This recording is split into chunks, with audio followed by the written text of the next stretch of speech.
Assalamualaikum warahmatullahi wabarakatuh. Nah, ini ada kabar gembira dari pemerintah pusat bahwa pemerintah akan membuka kembali seleksi penerimaan calon pegawai negeri sipil pada tahun 2021. Nah, informasi terakhir penerimaan akan dilakukan pada bulan Maret 2021. Jadi ini waktunya tidak lama lagi. Nah, yang menjadi perhatian khususnya adalah pada saat seleksi. Nah, jadi pada saat seleksi itu kamu nanti akan dihadapi oleh tes seleksi CPNS. Jadi kakak pada video ini akan memberikan contoh soal-soal pada sesi SKD CPNS beserta pembahasannya. Nah, ini jadi ada soal-soal yang akan kakak sampaikan ya. Seleksi kompetisi dasar terdiri dari tes wawancara kebangsaan, tes intelijensia umum, tes karakter pribadi. Jadi ada tes TWK, tes TIU, tes TKP. Nah, ini kita coba bahas satu-satu soal tes ya, biar kamu punya wawasan, punya gambaran nanti begitu mengikuti tes seleksi masuk CPNS. Ini ada soal-soal tes wawancara kebangsaan untuk menilai penguasaan pengetahuan dan kemampuan implementasi nilai-nilai 4 pilar kebangsaan Indonesia.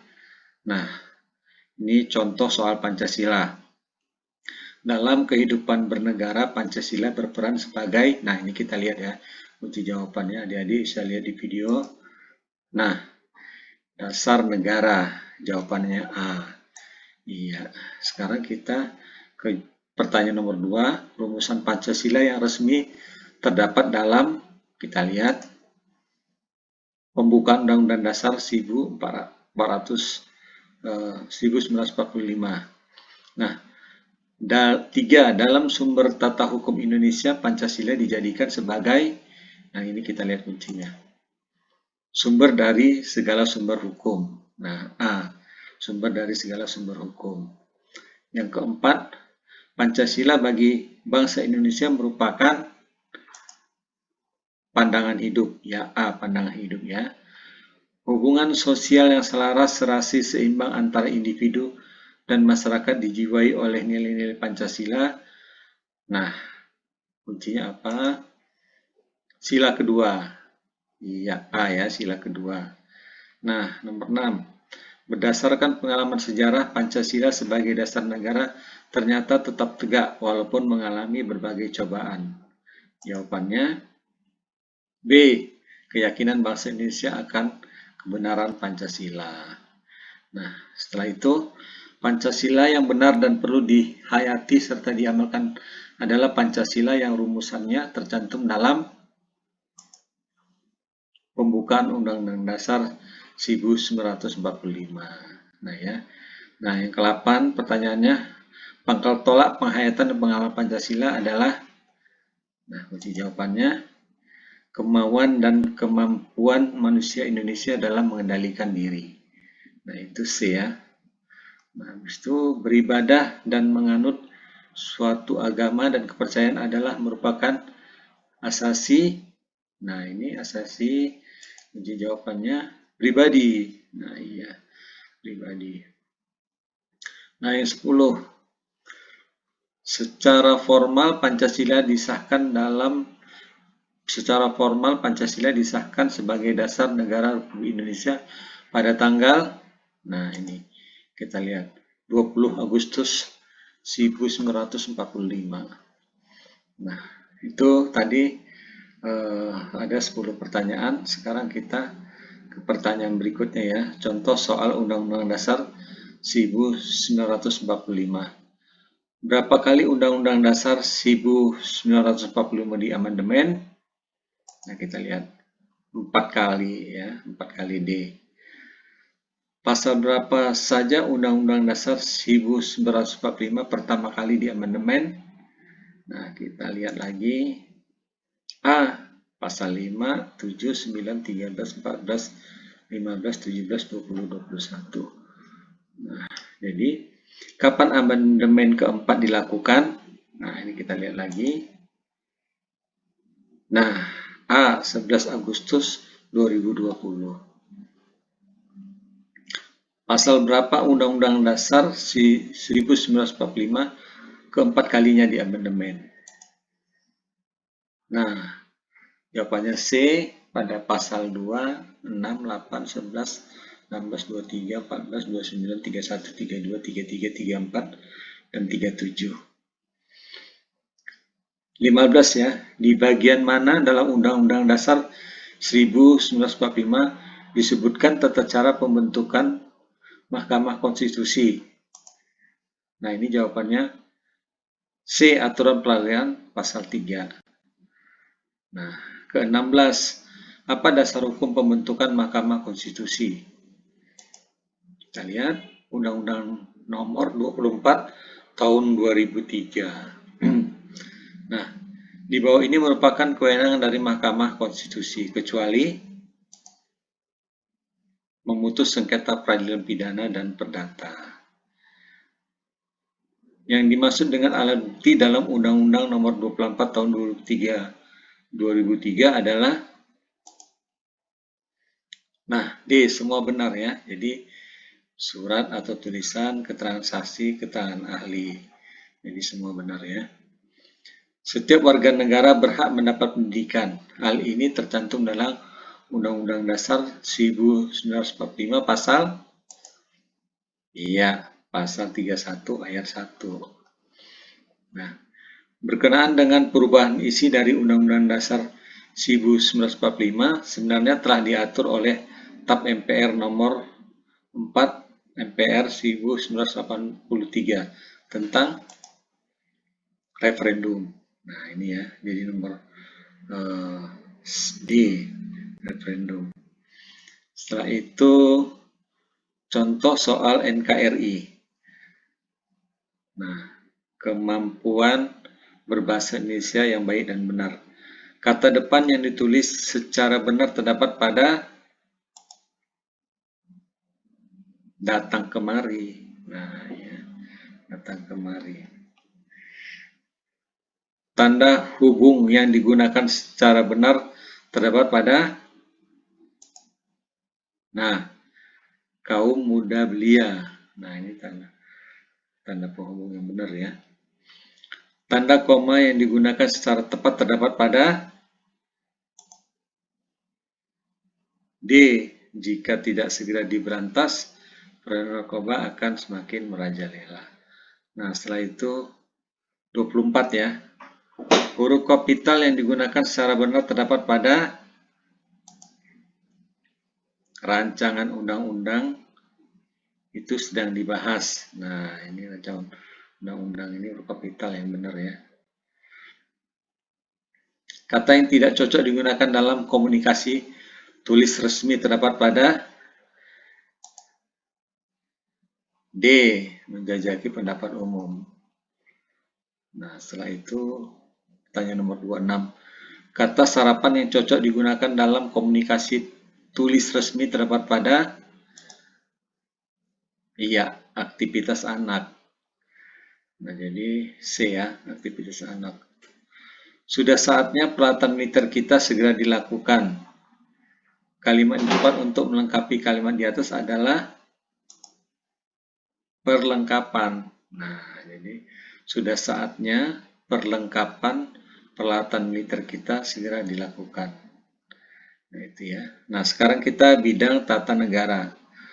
Pengakuan de jure dari suatu negara terhadap negara yang lain ditandai dengan kerjasama militer. Nah, ini ya, kerjasama militer. Dilihat dari segi tujuan, negara kepolisian bertujuan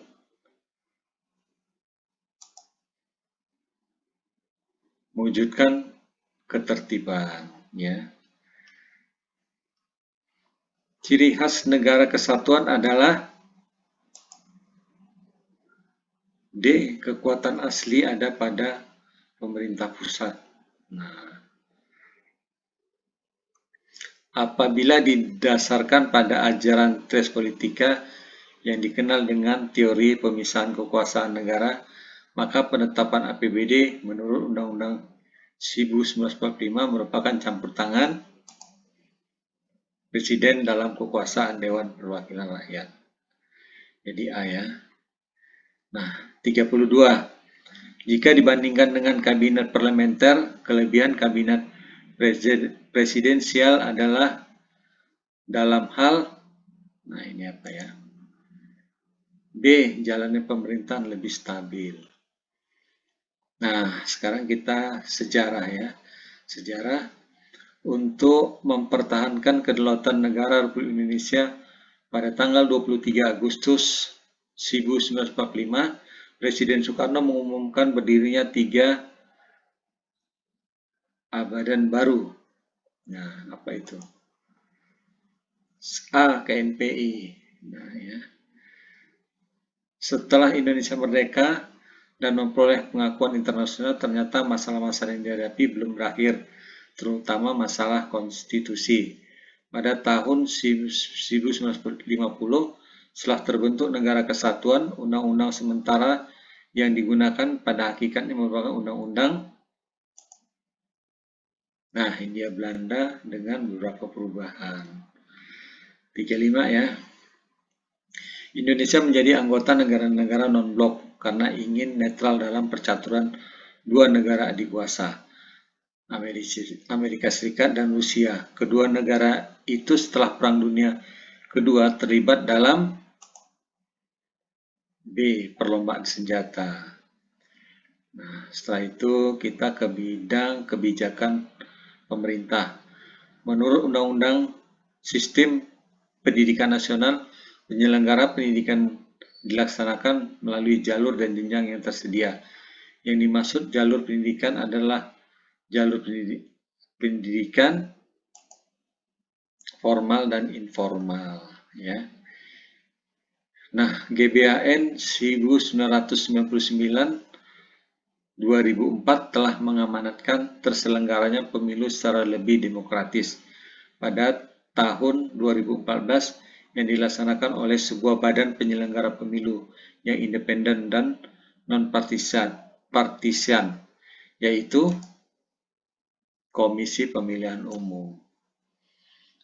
Sasaran perbaikan struktur politik yang demokratis pada intinya ialah adanya keseimbangan, adanya peningkatan kinerja lembaga-lembaga negara, serta adanya pemisahan kekuasaan secara tegas. Iya. 39. Untuk menanggulangi banyaknya tenaga kerja yang menganggur dan setengah menganggur, salah satu jalan keluarnya ialah dengan memperluas kesempatan kerja. B ya. Pendidikan dasar berbeda dengan sekolah dasar, karena pendidikan dasar mencakup SD, SMP, SMU. Jadi jawabannya D. Nah, sekarang kita ke bidang GBHN. Berdasarkan ketetapan MPR nomor 4 MPR 1999, garis-garis besar haluan negara diberi pengertian B. Pernyataan kehendak rakyat yang menyeluruh dan terpadu sebagai haluan negara. Setelah itu, visi pembangunan nasional seperti dirumuskan dalam GBHN adalah terbentuknya masyarakat Indonesia yang damai, demokratis, berkeadilan, berdaya saing, maju, dan sejahtera yang didukung manusia Indonesia yang memiliki karakter sebagai berikut, kecuali berwawasan global. Jadi D ya jawabannya. Program pembangunan nasional memuat A. Uraian rinci dan terukur dalam pelaksanaan GBHN.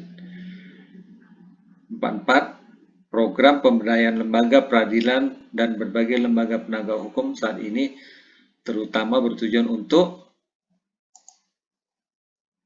B. Mewujudkan ketertiban dalam masyarakat. Dalam rangka pengembangan otonomi daerah dalam wadah negara kesatuan Republik Indonesia Daerah yang mendapat perhatian khusus dalam amanat GBHN adalah Daerah Istimewa Irian Jaya dan Maluku. Nah, ini ada 45 tes. Ada 45 ya. Ini ada materi-materi tes yang udah kita bahas sama-sama. Jadi kamu nanti bisa lebih tahu ya. Nah, tes wawancara kebangsaan TWK. Nah, jadi nanti tes intelijensia umum TIU nanti kita bahas pada video berikutnya. Terima kasih. Semoga tes ini nanti bisa membantu adik-adik waktu mengikuti seleksi yang direncanakan pada tahun 2021 bulan Maret. Terima kasih. Assalamualaikum warahmatullahi wabarakatuh.